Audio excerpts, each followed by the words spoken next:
एक ऐसी जीत जिसमें हार की उदासी महसूस हो और दूसरे की वही हार जो जीत के उत्साह को भी फीका कर दे। आज भारत की राजनीतिक स्थिति का सही मूल्यांकन यही है। नरेंद्र मोदी के द्वारा साधित भारतीय जनता पार्टी तीसरी बार देश की सबसे बड़ी पार्टी बनकर आई है। इनके गठबंधन को बहुमत मिल चुकी है। दूसरी कोई भी पार्टी 3 अंकों में नहीं आई है। फिर भी माहौल ऐसा बना हुआ है जैसे संवैधानिक आरक्षण राजनीतिक पार्टियों पर भी लागू होता है। जिसे 99 आए वो सफल और जो 240 लाए वो फेल। देश की जनता आज दुखी है कि मोदी का अगला कार्यकाल उतना प्रभावशाली नहीं होगा। जो सशक्त प्रशासन हमें देखने को मिलने लगा था, जिस मुद्दे की बात देश में होने लगी थी, वह हमें अब नहीं दिखेगा। अयोध्या का विहंगम दृश्य पूरी दुनिया ने महज 150 दिन पहले देखा था। अयोध्या जिसकी चमक लोगों ने हजारों साल बाद महसूस की थी, आज उस अयोध्या ने अपने नवीन निर्माता की तेज को फीका कर दिया। यही तो लोकतंत्र की सुंदरता है, या फिर यह कहें कि यही तो इस तंत्र की कुरूपता है। देश का नसीब कुछ घटिया वादों से निर्धारित की जा रही है। 50 साल पुरानी गरीबी हटाओ के नारे आज भी इस देश के चुनावी मुद्दे बने हुए हैं। चुनाव जीतने के बाद ये लोग गरीबी को छोड़कर गरीब को हटा देते हैं। 5 साल कभी चर्चा नहीं करते हैं पार्लियामेंट के अंदर, और जब इलेक्शन आता है तो इसे एक बड़ा मुद्दा बना देते हैं। गरीबों की गरीबी का मजाक उड़ाते हैं। परंतु हमें लगता है कि नरेंद्र मोदी ने फिर भी किसी तरह देश को अपनी ताकत से बचा लिया है। जिस तरह से तमाम चोरों की टोली मिलकर एक चौकीदार की कुर्सी पर अपना हक जताना चाह रही थी, वह मोदी की गारंटी से बच गई, वह मोदी के ब्रांड से बच गई। आप सोचिए, भारत की राजनीति में चीन, अमेरिका, पाकिस्तान और मुस्लिम अरब देशों की दिलचस्पी इतनी क्यों बढ़ी?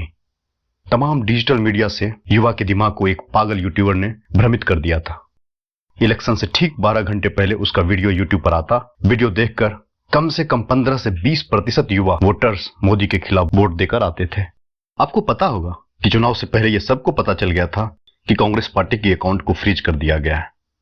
सिर्फ उनके एक अकाउंट को फ्रीज किया गया था जिसमें नेशनल हेराल्ड केस का एक फॉर्जरी ट्रांजैक्शन हुआ था, पर हल्ला ऐसा मचाया गया जैसे कि कांग्रेस पार्टी ही भिखमंगा हो गई है।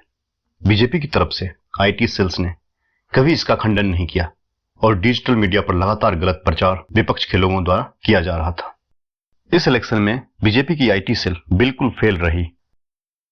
रिजर्वेशन की बात भी गलत तरह से लोगों के पास पहुंचा कि रिजर्वेशन खत्म कर दिया जाएगा। आईटी सेल ने फिर इस पर कोई प्रतिक्रिया नहीं दी।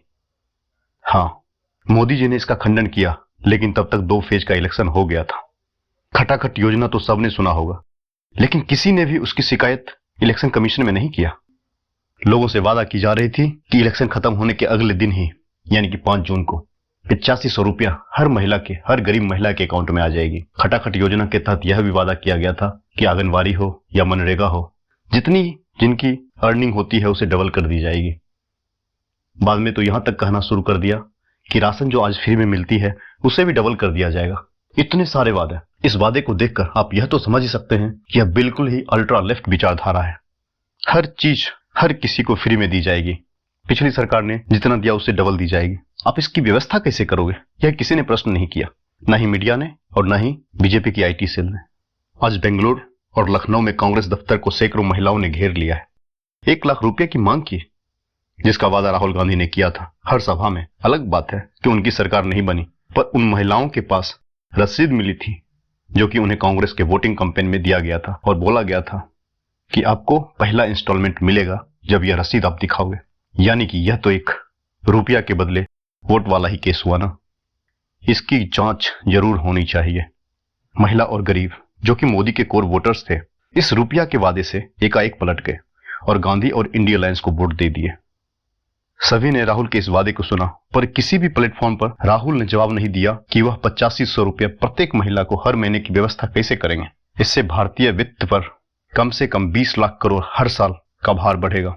कई ऐसे वादे किए गए जिसकी खंडन बीजेपी के आईटी सेल्स ने नहीं किया, और इसका खामियाजा बीजेपी को इस इलेक्शन में मिला। हम आशा करते हैं कि बीजेपी की आईटी सेल्स आने वाले समय में अपने आप को रोबस्ट बनाएगी और जिस समय जितना एक्शन लेना होगा उसे जरूर लेगी।